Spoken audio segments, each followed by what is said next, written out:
So Petros, shall we start? Yeah, let's start it. Okay. So the first, Petros, please. Yeah, Nicola, you're ready, right? With your presentation. Okay. It's ready. I'll ever be, yes. Well, dear friends and colleagues from all over the world, good morning in Japan and good evening here in the United States. I'm Petros Sofronis, director of I²CNER, and I would like to start our event today by saying that at I²CNER, our vision is to contribute to Japan's and the world's quest for a sustainable and environmentally friendly society.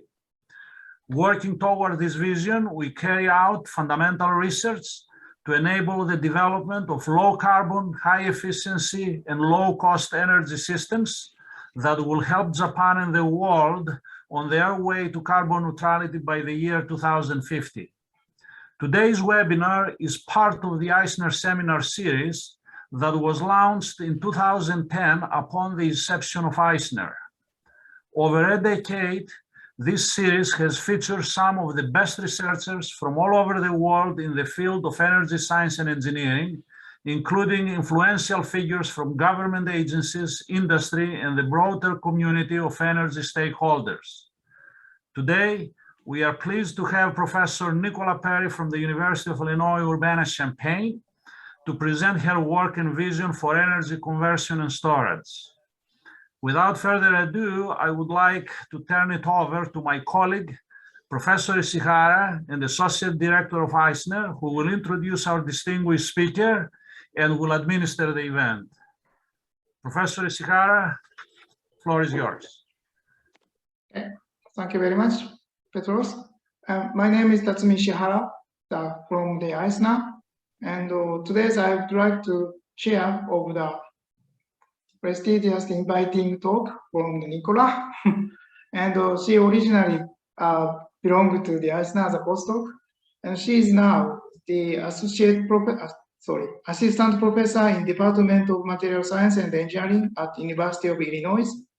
And she graduated to the Bachelor of Science in the Rice University in 2005 and a PhD in Northwestern University in 2009. After that, she has some experience in Northwestern University, and then she joined to the I²CNER as a employed with the MIT, Massachusetts Institute of Technology. And she works very hard during the stay in the postdoc in the I²CNER and published a lot of the paper and contribute to the development of I²CNER. I really appreciate her contributions. And today's her talk is tailoring defect-strain coupling of complex oxide for energy conversion and storage. So Nicola, please.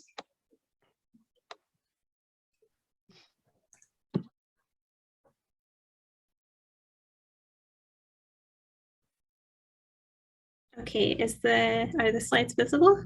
Perfect. And you can hear me okay? Yes. Excellent. Well, thank you so much for this invitation. It is an honor to be essentially back here at I²CNER and being able to talk about my research. So thank you really for inviting me here. Thanks to all of you who've tuned in as well. I was just looking through the participant list and seeing some of my colleagues from back in Japan, and I wish I could see all of your faces here, but it's an honor to have all of you join here as well.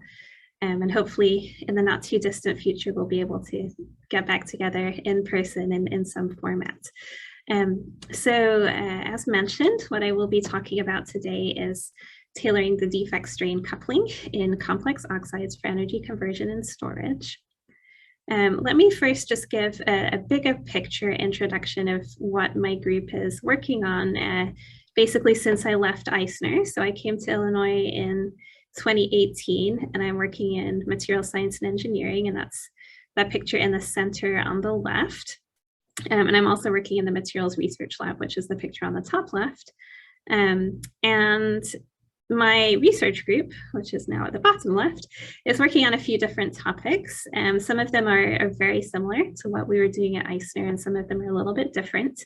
And one of the new areas we're working on at the moment is all solid state batteries. And there we are mostly working on the solid electrolyte development. We have some projects looking at thin film electrolytes, some looking at bulk, and really trying to understand at a fundamental level the transport of lithium and sodium in these materials, and working out how to also develop what we call descriptor filters to search these large databases of tens of thousands of materials and identify promising compositions that will be intrinsic good lithium conductors for these applications. We do have some kind of cross-cutting work in technique development and light materials interactions.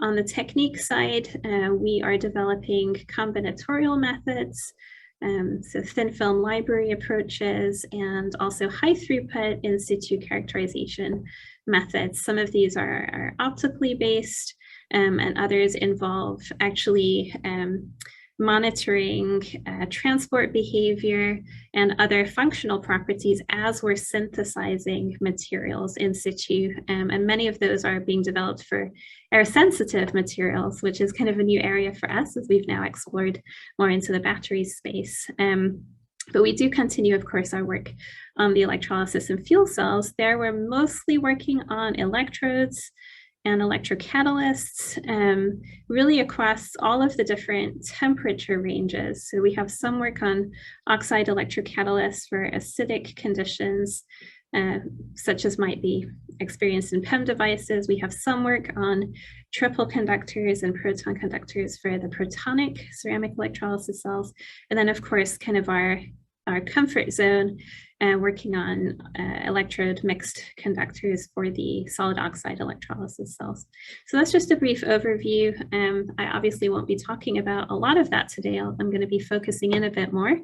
But the other way to give some context, I think, to this work and to the work that many of you are also doing is to picture solid state ionic materials within this context and framework of moving towards a sustainable energy landscape. And we see that solid state ionic materials are significant really for a number of technologies that interconvert between renewable resources, electrical power, chemicals and chemical fuels, and also chemical storage of energy. And what I am going to be focusing on in this talk is going to be the central region of the diagram on the solid oxide fuel and electrolysis cells for today. So, why do we use solid state ionic materials in these applications? Obviously, there's a number of different components where they can serve. But the reasons are that they're stable in extreme conditions. They can exhibit selective transport of certain ionic or electronic species. Many of them exhibit catalytic activity for key reactions, and many of them can respond to their environment in useful ways that may enable sensing or actuation. Okay, and so again, I'm going to be focusing on these solid oxide cells. So the bottom right diagram shows a blow up of those. And they're these sandwich structures and all ceramic materials. And the bread of the sandwich is these mixed conducting catalytic electrodes. And the jam or the peanut butter or the jelly, if you're US, in the sandwich is the ionic conductor. So that may be something that conducts oxygen ions, as shown here, or protons is another common one.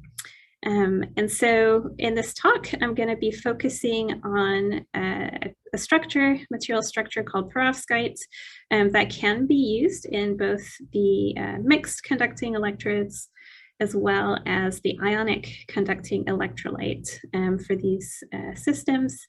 It doesn't have to be perovskite, but that's one structure that we like to work with. And so let's look a little bit more at these materials and why they're used for these components. So the electrodes specifically, these mixed conductors, have the benefits that they can catalyze surface reactions. And here I'm showing, for example, the oxygen incorporation reaction that might be seen on a cathode of a fuel cell. The reverse reaction for oxygen excorporation or oxygen release would be for the electrolysis cell.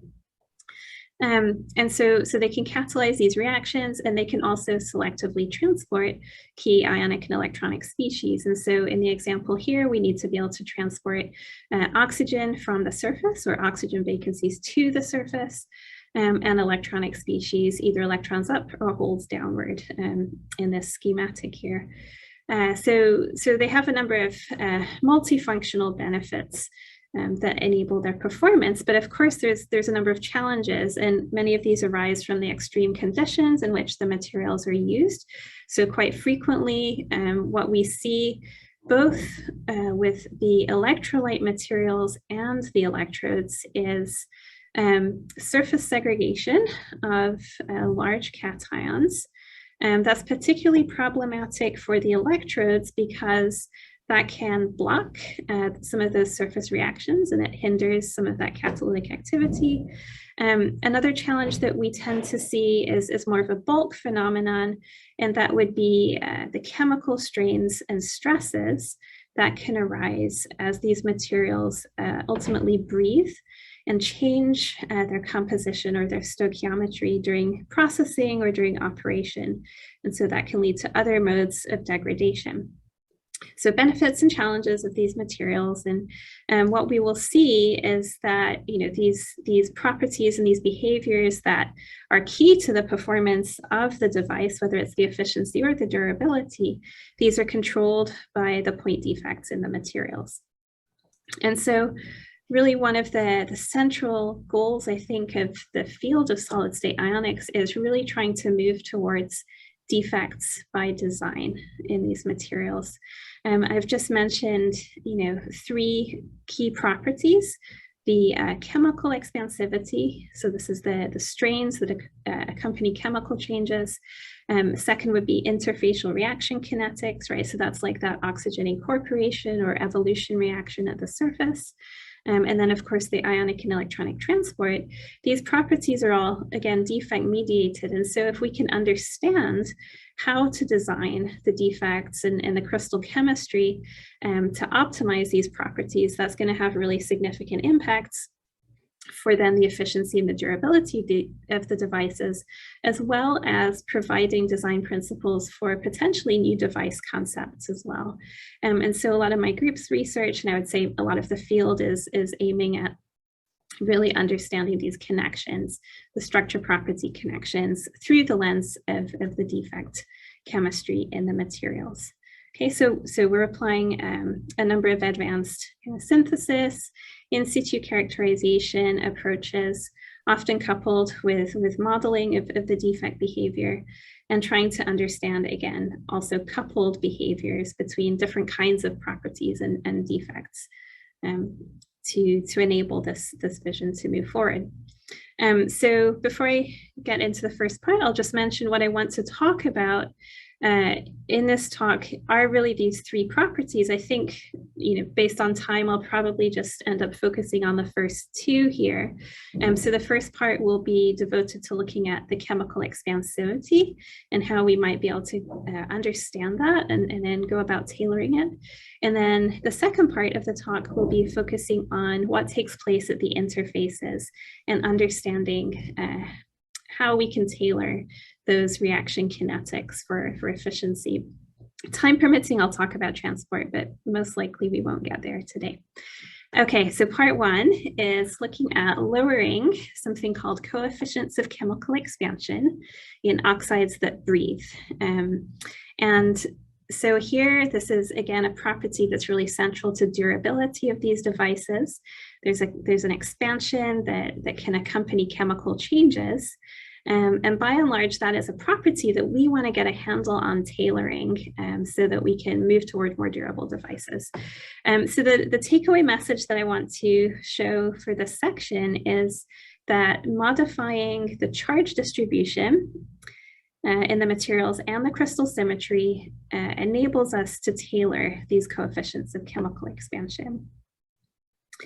So let me take a step back again and just reintroduce what we mean by stoichiometric chemical expansion, which is a specific subset of expansion in general. So this takes place when you have a small change in stoichiometry, typically by non-integer values, so very, very small change, and it leads to a gradual change in the lattice dimension, so expansion or contraction of the lattice, but not to the extent that you would have an abrupt change, such as going through a phase transition. It's not reaching that level. But this kind of more subtle chemical expansion takes place across a variety of energy-related contexts and materials, such as, again, fuel cells, electrolysis cells, hydrogen storage, and batteries. So the lattice, for example, expands as it loses oxygen in oxides. Lattices can also expand as they hydrate. And those are a couple of examples we'll look at. The relevant materials parameter here to understand this, or to quantify and compare this among materials, is this central variable in the equation at the bottom. This is the coefficient of chemical expansion, and it relates a linear isothermal strain, chemically induced strain, to the change of the stoichiometry, right? The change of the composition of the material. And this is a relatively simple linear relationship that's often, but not always, seen in materials. It treats, we often treat this coefficient as a scalar, which is reasonably appropriate for polycrystalline bulk materials. But if we were to look at single crystals or look at strain along different axes, it can be different along different directions. So technically, it's a tensor quantity. The other thing I think that's worth noting here is that it's really difficult to predict the strain response that materials are going to exhibit when you have ionically bonded materials. And this is because we're not just intercalating ions or removing ions or substituting ions. There's always going to be point defect responses to those changes, which are not trivial. And the lattice distortions that can result from that are also quite complex. And so as we'll see, it's not a trivial quantity to try and predict. But if we were to reduce this to a more simple picture, this is what we would say. So I'm going to focus on two processes here, the reduction process on the left and the hydration process on the right.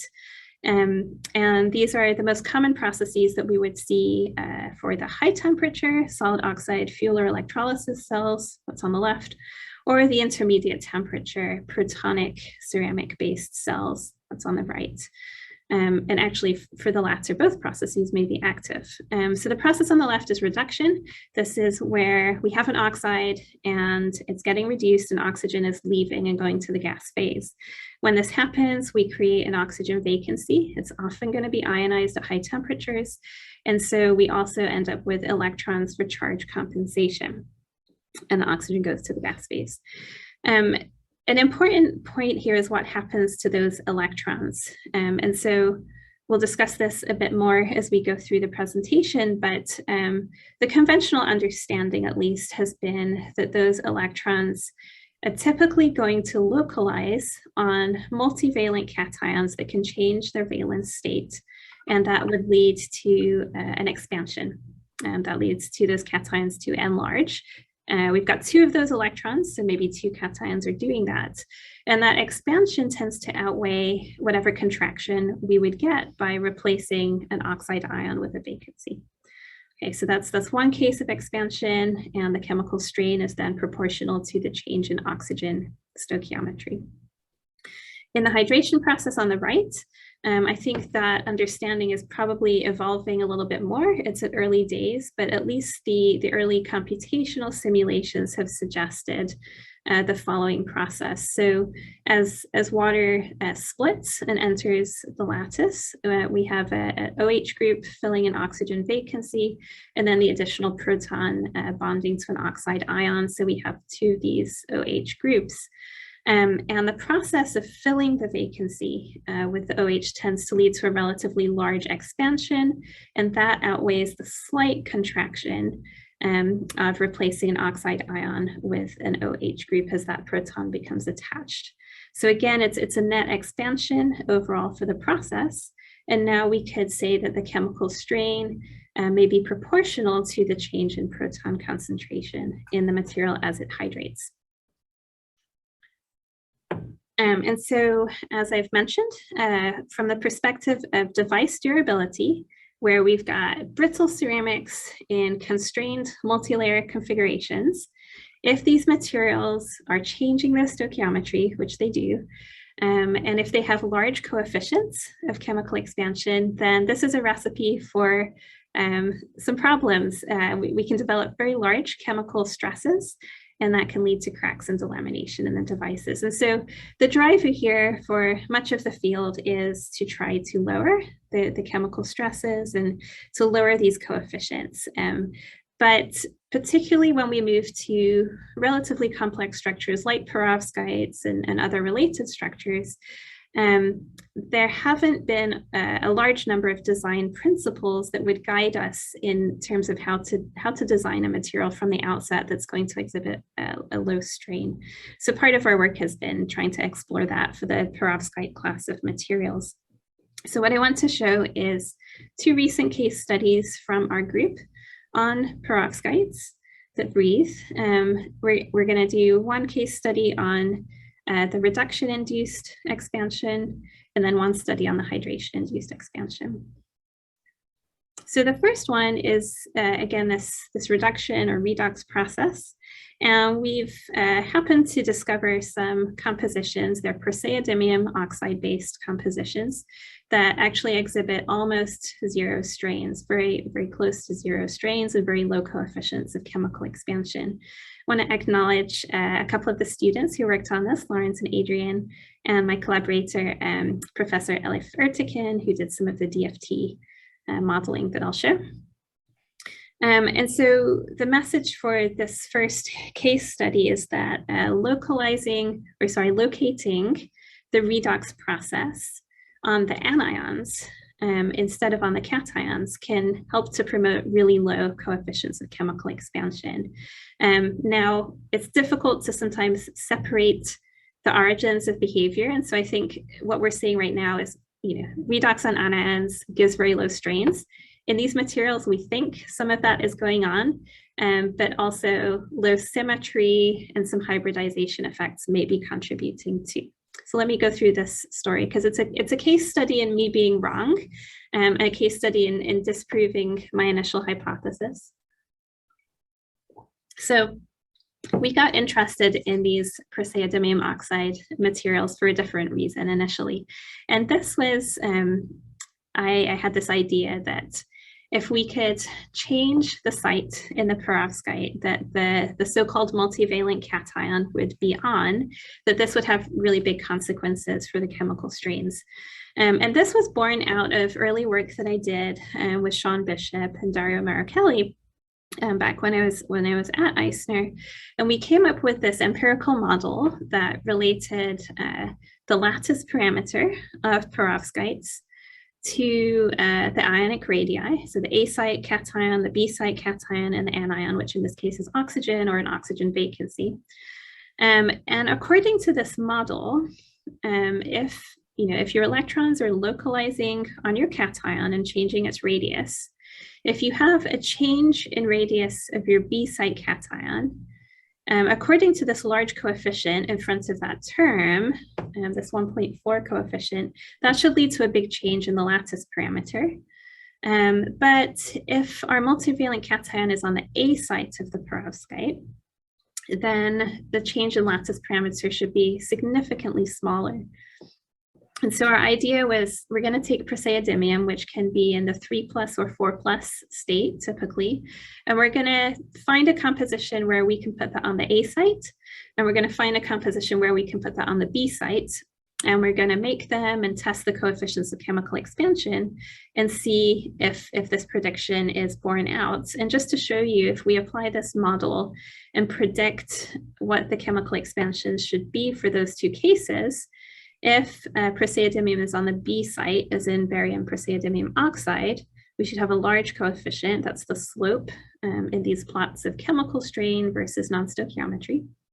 If we put praseodymium on the A site, we expect a much lower, by a factor of 3, lower coefficient of chemical expansion. So this is what we tried to do.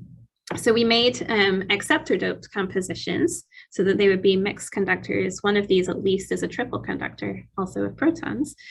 So we've got BPY, barium praseodymium yttrium oxide, and PGM, praseodymium gallium magnesium oxide.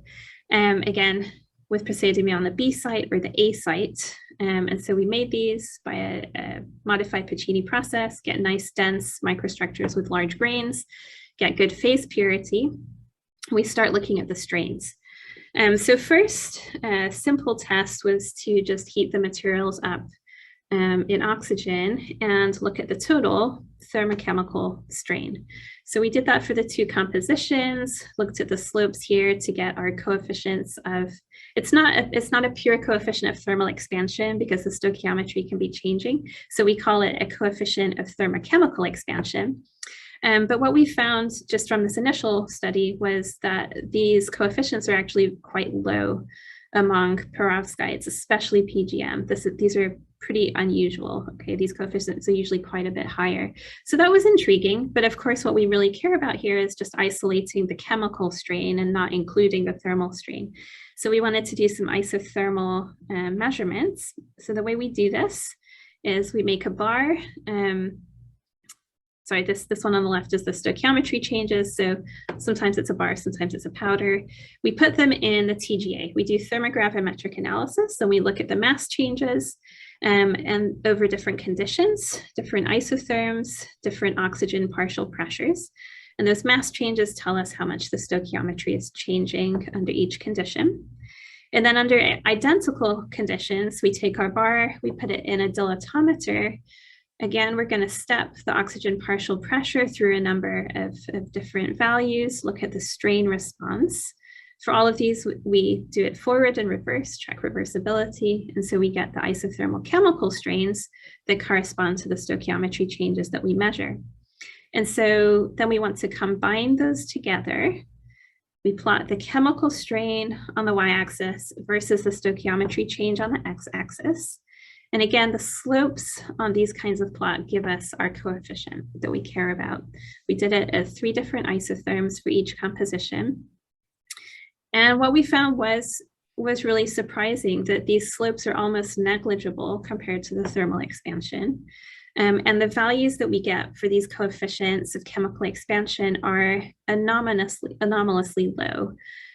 Just for reference, typical values for redox in perovskites are mostly between about 0.03 and 0.06. Sometimes you find slightly lower than this, but certainly the values that we were seeing here are somewhere between 2 and 5 times lower than anything we had seen reported.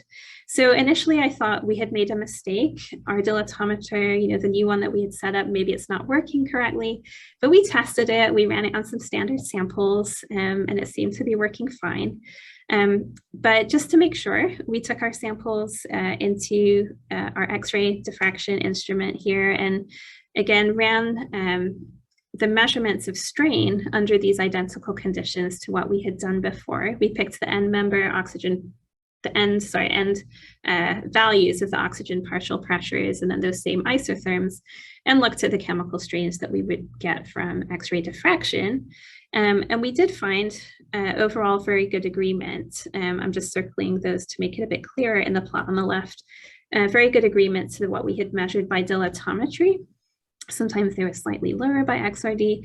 There was one exception where, the agreement was not quite as perfect, but by doing time resolved measurements, we were able to see that that particular measurement had not quite reached equilibrium by the end of the dwell time in the diffractometer. So by and large, really, really good agreement. And we were able to confirm that the chemical strains are incredibly low.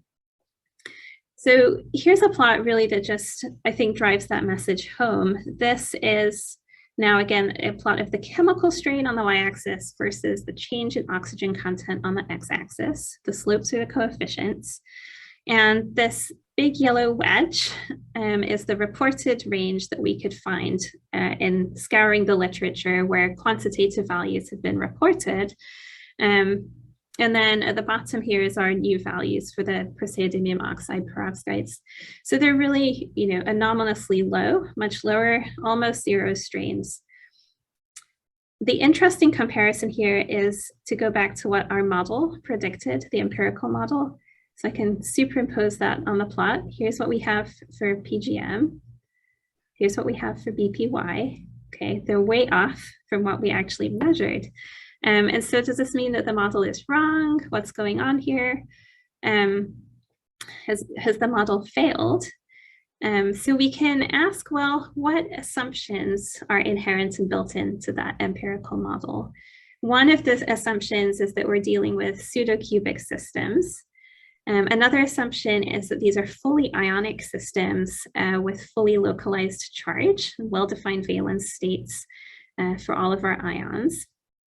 And the other assumption that we made in calculating these was that all of the redox is taking place on praseodymium. That's our multivalent ion, and it's going between the 3+ and the 4+ valence states. So I want to just very quickly address each of those assumptions and show that basically they are not upheld for these systems, and that's why we get this discrepancy with the model. Incidentally, although I don't have time to show it, we do get good agreement with these model predictions through atomistic simulations when we force the charge and the redox to be on praseodymium. So the model itself is not necessarily flawed, but the assumptions are not upheld. So first of all, cubic symmetry. The materials are not cubic. So if we do, again, institute X-ray diffraction and look at the chemical strains along different crystallographic axes, we see that they're different. And in fact, what was quite unusual about the PGM composition is that we get expansion along a couple of the axes. I believe it's the, let's see here, the A-axis and the C-axis, but we get contraction along the B-axis. That's actually fairly unusual among perovskites. And so, a competition between expansion and contraction along different axes that's shown experimentally also shows up in the DFT simulations. That there's a contraction along the B-axis, regardless of what U parameter they pick in the DFT plus U. So it's really anisotropic. And this assumption of cubic or pseudo-cubic behavior is not well upheld for that. The BPY composition, however, is considerably more symmetric. It's rhombohedral at the lower temperatures, but it does become cubic at the higher temperature range that we're looking at. And so, this is still exhibiting very low coefficient. I'm not sure that symmetry is the full reason to explain that. Anisotropic chemical expansion can result in relatively low macroscopic values, but again, the symmetry is different for these two materials. Neither of them are that different from other perovskites that are reported in the literature. So let's look at some other causes as well here. So another assumption, again, built into the model, was that all the charges are fully localized on the ions. And in practice, in many of these materials, that's not going to be the case. One way that we can get at that indirectly is through transport measurements. And so we can do measurements of conductivity as a function of temperature. We did this using impedance spectroscopy because it allows us to separate out what's going on in the bulk compared to the grain boundaries of the material. But conductivity itself isn't enough. What we really care about is how the mobility of the charges changes with temperature. And so what we had to do in this study is separate out the effects of any carrier concentration changes. And we found that those were basically negligible. We don't have intrinsic carrier generation because the gaps are large. We don't have ionization effects, and we did TGA to just check that we're not generating carriers. And so we can ascribe the activation energies that we measure to activation energies of the mobilities. And this tells us that we have small and large polaron type mechanisms in these materials. And that means that the charge is not fully localized.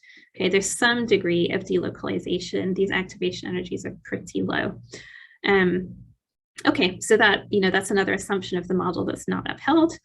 It's also consistent with what we see from DFT, that there's probably some degree of hybridization going on.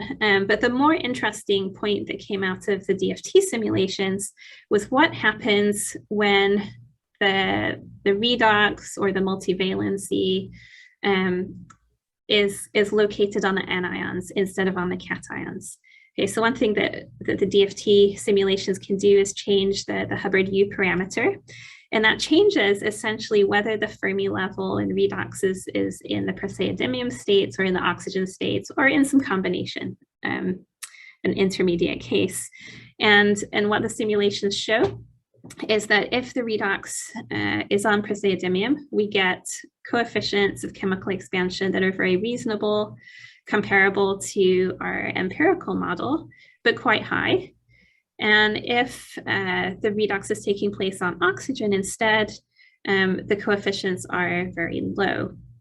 Now, through a number of other experimental evidence, we think that the U parameter values are actually intermediate to what I'm showing here. And so there's some involvement of the oxygen states in redox, but there's also probably some degree of hybridization with praseodymium going on as well.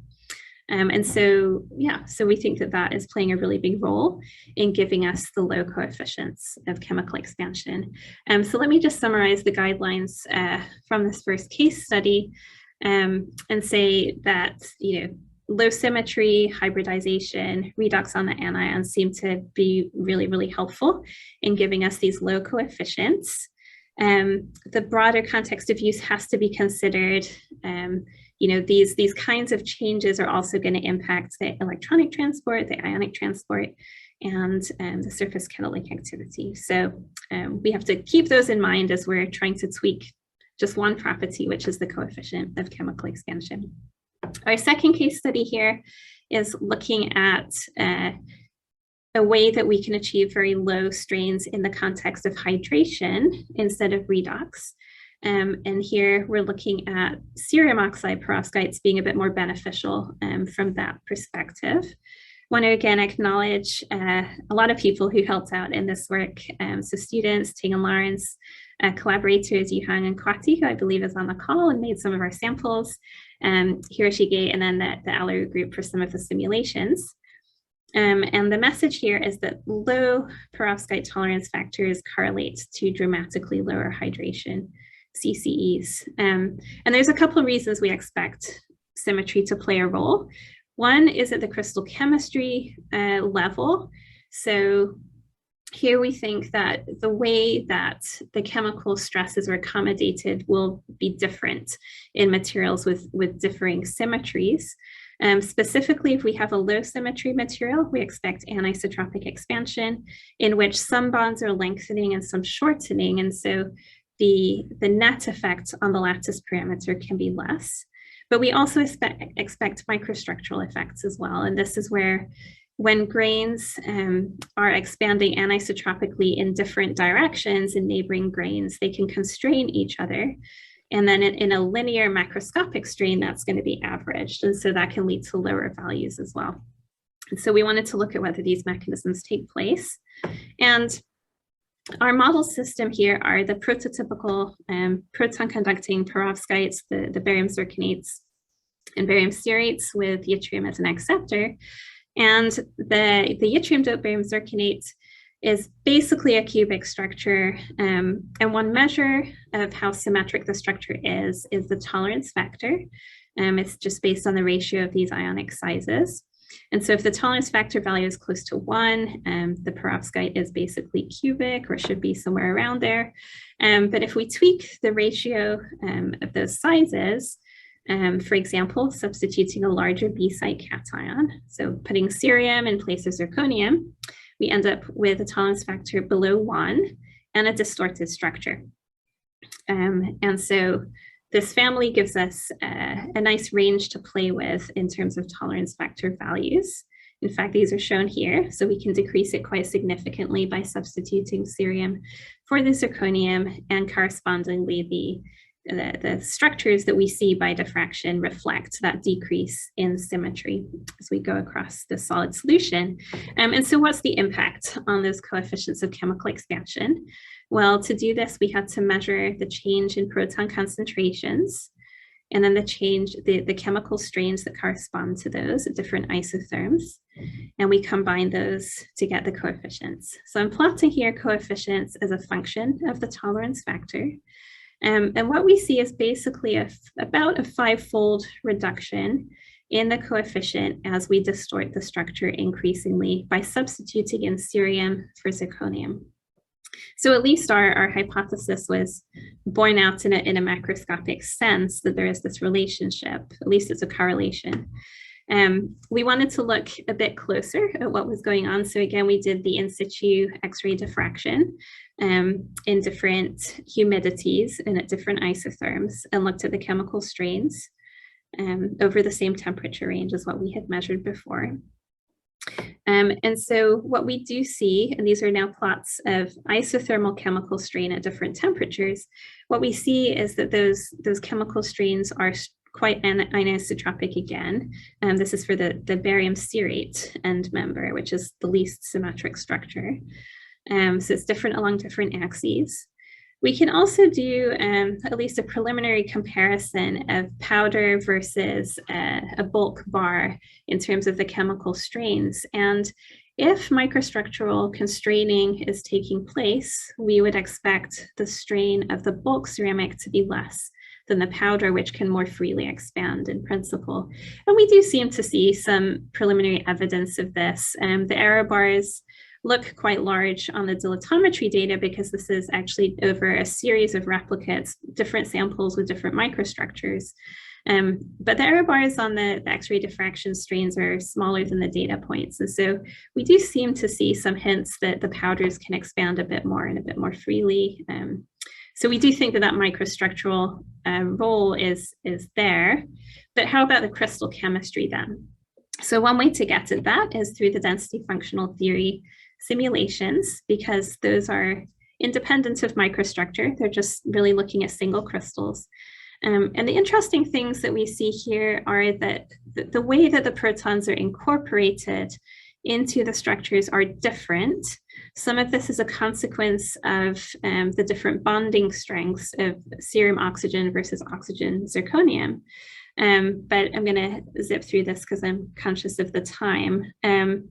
The way that the protons seem to get incorporated in the cerate enables them potentially to bridge different octahedra, and it results in quite big rotations of those octahedra, whereas in the zirconate, that's the dry and here's the hydrated, because of the higher bond strengths, it seems the protons are just on individual octahedra, and we get some slight bending, but you see the distortions are not as significant. The simulated coefficients of chemical expansion by DFT are comparable with what we measure experimentally. So that trend appears to be present through the DFT simulations, again, without microstructure contributing. So we do think there's crystal chemical effects that are present too. Now it gets complicated. So our CCE trend does indeed correlate with what we thought at the outset, the symmetry of the materials and the tolerance factor, but it also correlates with other factors like the BO bond strength or the bulk modulus, and it kind of correlates in the opposite direction with unit cell volume and size of the oxygen vacancy. So right now, a lot of these seem to be coupled together, and while our hypothesis stands, it's just a correlation at this point, and we're working to separate these better going ahead. So what we can say is we have some preliminary guidelines of what we think should give rise to very low hydration coefficients of chemical expansion in perovskites. Large unit cells, large oxygen vacancies, low symmetries all seem beneficial. But again, we have to consider the broader context of use, and some of these chemical changes that we're making have implications for the stability of the materials, their proton transport ability, and even just how easy they are to process. Okay, so I'm conscious of the time. I'm gonna skip that very quickly. And Petros, how long do I have? Should I just end it there on that first part, or talk very briefly about the surface exchange kinetics? Oh, you're muted, sorry. I'm assuming you can briefly give us an overview, right? Briefly. Yeah, if it's okay. I mean, yeah, just keeping an eye on the time. I can go through it very quickly. Yeah. Okay, I'll do my best. So I've obviously just talked too much about chemical expansion. So another property that we're interested in is, again, these interfacial reaction kinetics. And one of the areas that we've been exploring most recently is low temperature processing of these electrode materials, and taking amorphous materials and chemomechanically actuating them into very highly active hierarchical structures that exhibit really unprecedented oxygen surface exchange kinetics. So let's see, my slides are, there we go. So we're looking at the oxygen electrodes for SOECs or SOFCs. Their efficiency losses are dominated by the sluggish interfacial reaction kinetics. And we're studying this on thin films by an optical transmission relaxation technique. And by looking at how quickly they change color, we can figure out how quickly they breathe and how quickly these surface reactions are taking place. So here's the folks who did a lot of the work, mostly students. And again, our interest here is conventional mixed conductors are processed in conditions and used in conditions where their surfaces degrade over time and they have surface segregation that blocks the reactions. So we're exploring low temperature processing and low temperature use as a new space where we can avoid some of that segregation. So we're depositing amorphous films. These are some of the compositions we've done. And we're then doing a mild thermal anneal to crystallize them and oxidize them. And through that process, we get these very highly active structures. I'm going to skip that for a second. So the main points that we're learning from looking at kind of amorphous and semi-crystalline mixed conductors. First of all, that when crystallization takes place, that happens with a change in their composition. And this is, I think, a little bit unique to this class of materials. So they take in oxygen, they breathe in oxygen as they crystallize. And we see evidence for that optically ex situ and in situ. So as soon as crystallization happens, these materials can respond optically to step changes in oxygen partial pressure. And that means that they're breathing the oxygen very quickly. We also see it from X-ray absorption spectroscopy. We see changes in oxidation state, mainly for the iron. So as it crystallizes, the iron oxidation state increases. We also see evidence from X-ray absorption spectroscopy of local structural rearrangements that take place as these materials crystallize. We get an increase in coordination number as oxygen comes in, and we get increases in symmetry of neighboring polyhedra. And that's going to be important for the properties in a second. But the upshot is that both the crystallization and its coupled oxidation process lead to a contraction of the structure, and that leads to very interesting nanoporous hierarchical structures, such as shown here. And as the materials crystallize, their conductivity goes up orders of magnitude. This is primarily electronic for this particular case, which is a strontium titanium iron oxide perovskite. So conductivity goes up as the volume fraction crystalline goes up. And again, we can explain this by those local structural changes and the change in the defect chemistry. So the materials oxidize as they crystallize.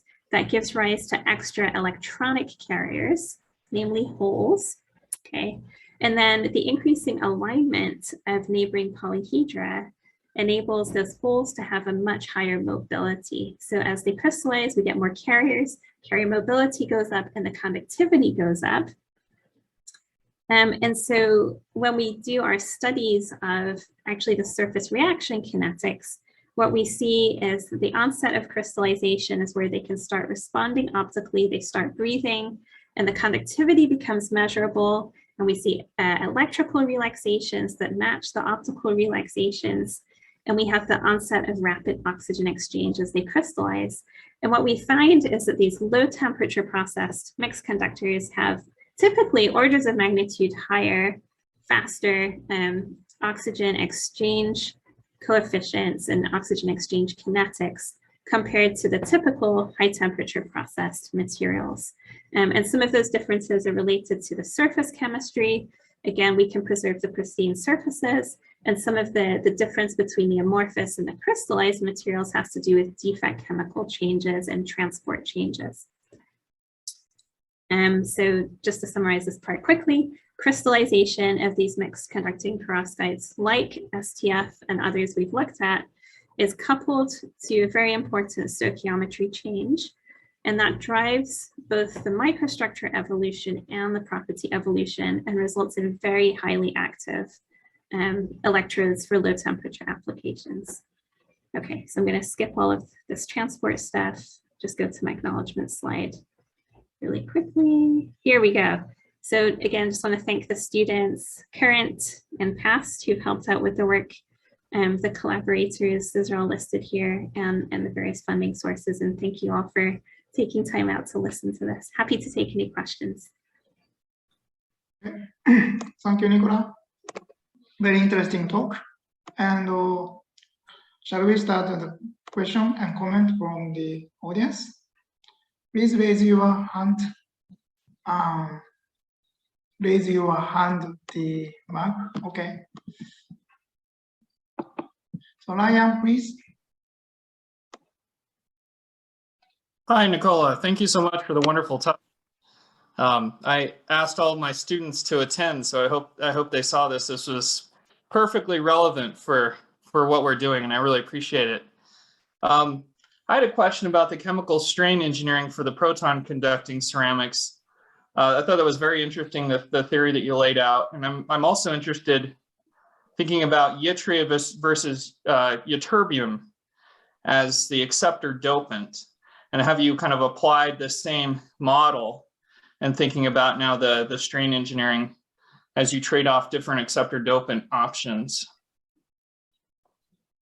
Thanks, Ryan. That's a great question. I think our work on the hydration-induced strains is at a pretty early stage.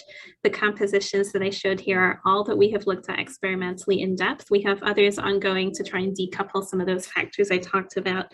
The role of the dopant is important, and I think especially the role of the distribution of the dopant and whether the oxygen vacancies like to be nearest neighbor or not I think that ends up being pretty significant, at least in the DFT simulations, when they can simulate different configurations. That results in surprisingly large differences in the coefficients of chemical expansion. So it's not something that we have experimentally tested yet. I think that's the measurements just take a really long time to do. But I think that's a really valid suggestion, and I think it's quite likely that different acceptor dopants could result in different strains, especially, if in some cases you have nearest neighbor versus second nearest neighbor or something like that, complexing of the other defects. But thanks Ryan for that suggestion. Thanks, Ryan. Okay, Hiroshige, please. Yeah, thank you, Ryan, and thank you, Nicola, for a very nice discussion. And I'm also interested in the expansion chemical strain for the hydration. And Nicola, can you go back to your earlier slide showing the, schematic for the comparison between the size of oxide, redox cations, etc. And I think it will be helpful for the discussion about the hydration. So you compared the size of oxide and vacancy, and yes, so in the right side, you compared the oxide and vacancy size and the hydrated or the inserted oxygen accompanied with proton. And in this case, you are showing the expansion or the increase in the size from the oxide and vacancy to the filled site with oxygen with proton. And in this case, Takaya Fujisaki, he's attending to this meeting, found that the regional oxide and vacancy size will be different from the material to material. And also the dopant will be affecting to significantly to the regional oxide ion vacancy size. So I was so surprised to see that the size of the oxide ion vacancy is so different. It is based on the DFT calculation. So do you have any idea, or do you have any data about the difference in oxide ion vacancy size?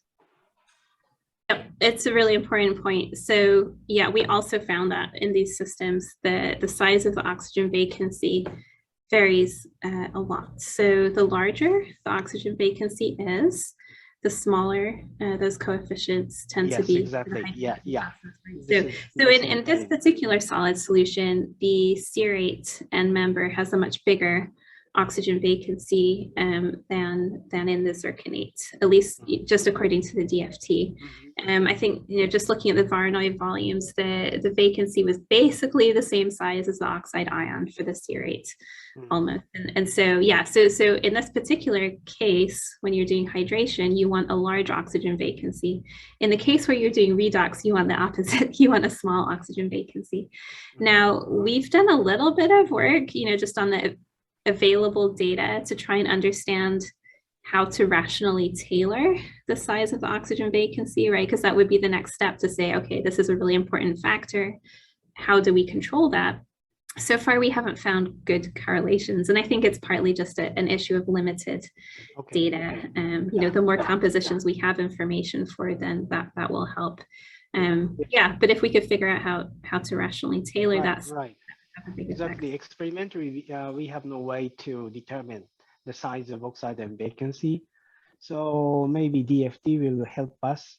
And in this case, Takaya found another thing that you showed in your presentation about the DFT calculation. And in this case, two yttriums are closer to each other, right? And Takaya found that if the yttrium dopants are distant from each other, then such distribution change in the distribution of the dopant will also affecting significantly to the size of oxide and vacancy. So I at this moment, I have no correct explanation, but we can look more on the different size of oxide and vacancy to explain or to minimize the chemical strain due to hydration. Right. So yeah, I think that's definitely true. I think, when we did the DFT work on these materials, we did look at different configurations for the dopants, and we went with the one that was most energetically favorable, right? So obviously you can simulate different ones, but they're not necessarily all equally likely.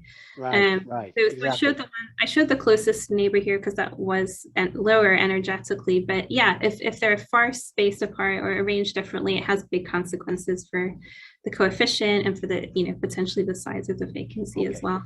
Yeah. It's I don't know, it made me ask, like, how do we start tailoring that experimentally, right? Because you can in principle quench in higher energy structures there and see how it might play a role, but right, it is quite difficult because we are not living in 0 Kelvin status, but we are at room temperature, or the materials are at more high temperature for the operation as well as for processing. Therefore, some dynamics will determine the distribution of the status, I think. So it is very complicated, but we can continue discussion. Thank you. Thank you, Hiroshige. Is there any questions?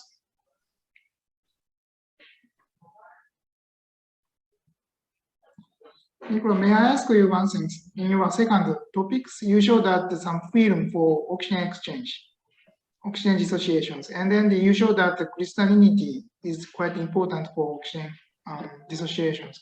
But I wonder the surface composition is also changed during such kind of the heat treatment. So do you have some information on the surface chemistry on such films? Yes, we do. Let me see if I can jump to some of that. I don't have all of it in the slides, but let's see if I can find. Yeah, it's a slide I kind of skipped for the sake of time. So if you look at the, let's see, sorry, is this showing up? Hold on. I got to share my screen. There we go. So the plot on the left, let me put this in slideshow mode. This is actually back from Ting's old work when we were at I²CNER, but so if you grow these materials at conventional growth temperatures in the PLD, you already have segregation of, for example, strontium in this case. So this is depth profiling by XPS on a film grown at 800.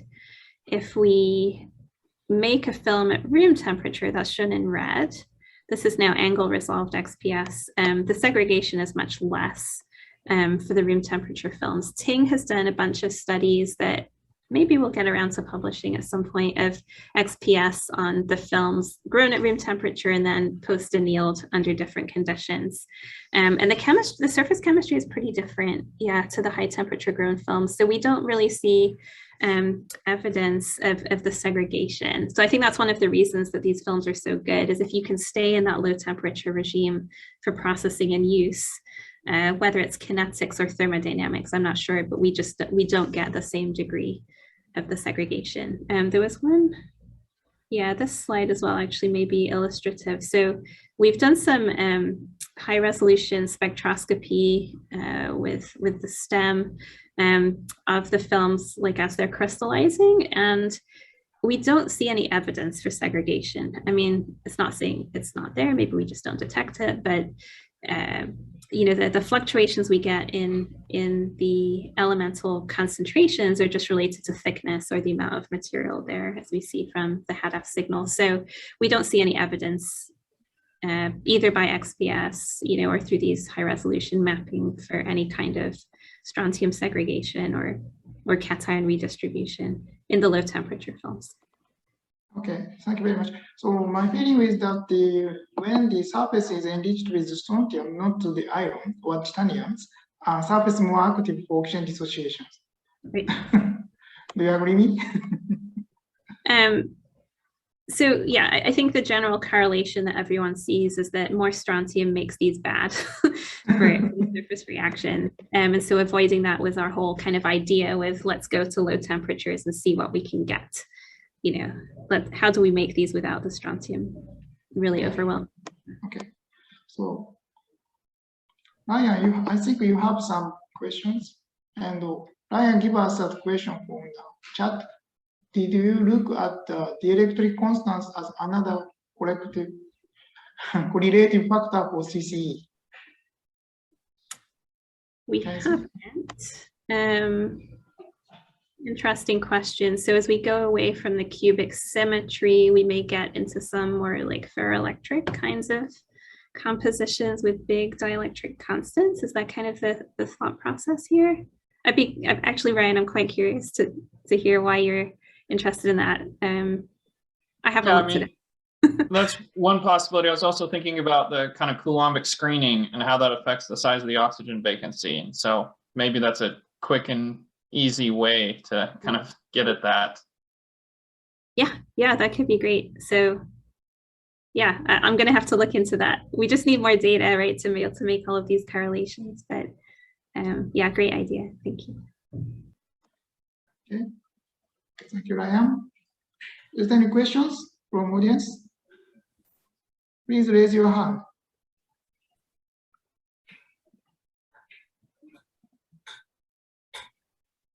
No? Not one more question. Yes, Yoshige. So I'm curious about your PGM and your comparison between praseodymium doped one at the A site and B site. So firstly, do you have any data if the materials are mixed conducting, or what about the ion conductivity? You showed the idea that the conductivity is due to the large or small polaron. So electronic conductivity is the same, but in addition to that, what about the oxide ionic conductivity or protonic conductivity? Yeah, they're at least mixed conductors. I think the BPY is a triple conductor of protons and electronic species and oxide ions. So we have other projects right now where we're measuring all of those other properties of these materials we care about. I think there is some literature on, like, really preliminary literature on PGM, not so much, a little bit more in BPY. that was suggesting it was a triple conductor.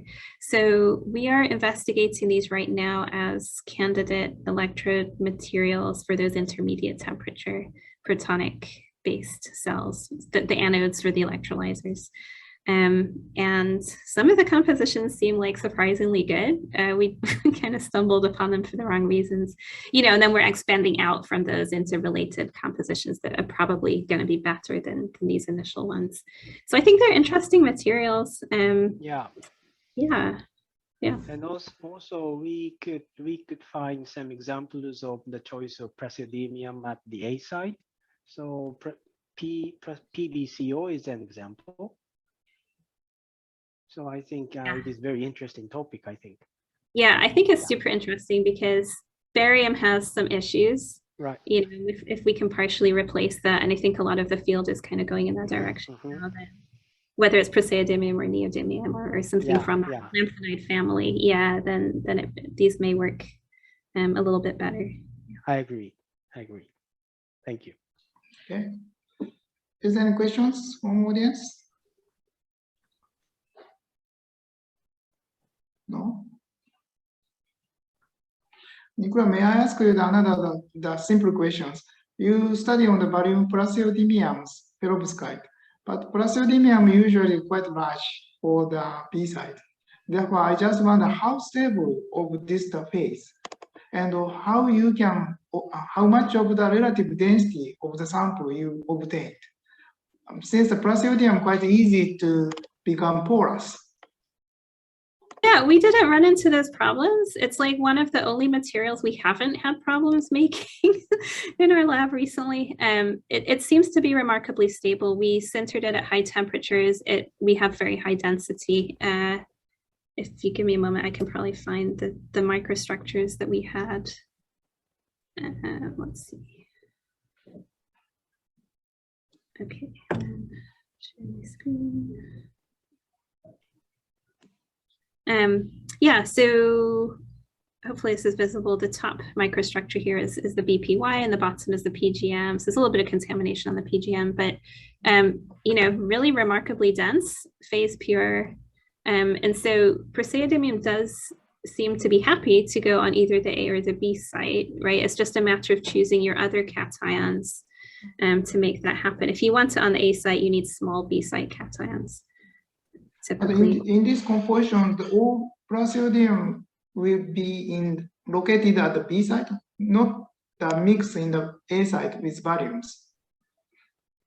So it's single phase, and given what we put into it and what the overall composition is, if there was a significant amount of praseodymium going onto the A site, then it would not be single phase. And so we haven't, we've done the refinements, assuming that the barium is on the A site, praseodymium is on the B site, and the intensities of the peaks match pretty well. I think if we were getting significant amount of anti-sites and mixing, then the intensity ratios of the peaks might be changing. We don't see that, but otherwise we haven't directly confirmed it. But again, I think based on what we've put in to make this, what the XRF composition is telling us, and the phase purity, it does suggest that those are going on the sites that we think. Okay, thank you. Very interesting materials. Okay, is there any questions from the audience? Nicola, can I ask a question?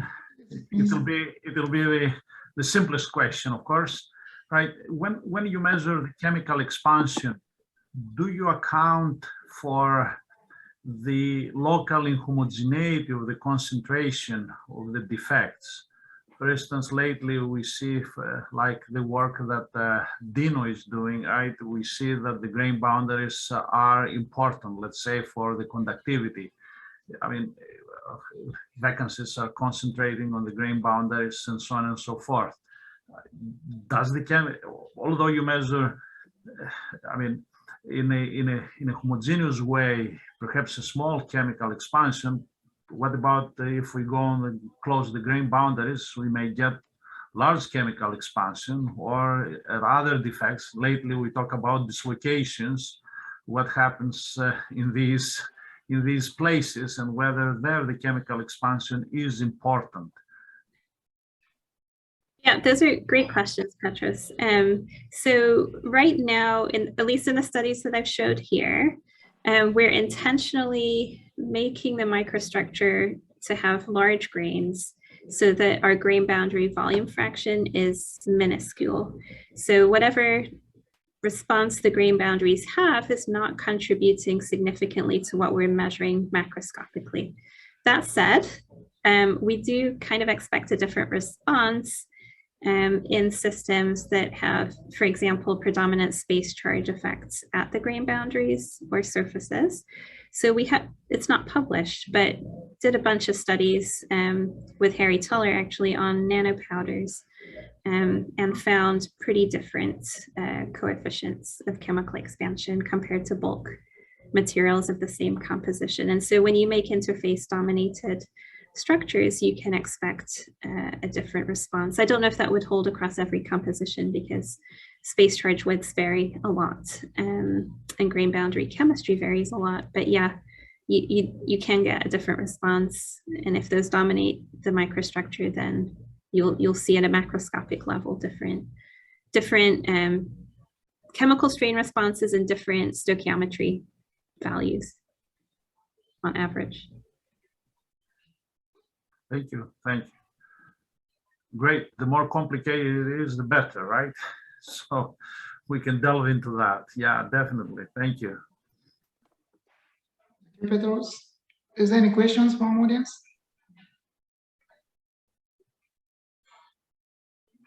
No? If not, then I would like to close today's webinar. So thank you very much, all of you, to attend today's webinar, and also thank you, Nicola, to quite nice talk today. And we are very happy to see your great progress of the result. Thank you. Thank you. Thanks again for the invitation. Thanks for all the great questions. Okay, so I would like to close today's webinar, and thank you also again, audience, to attend today's webinar. So I'd like to close. Thank you. Thank you, Nicola. Thank you. Thank you, Nicola. Thank you so much.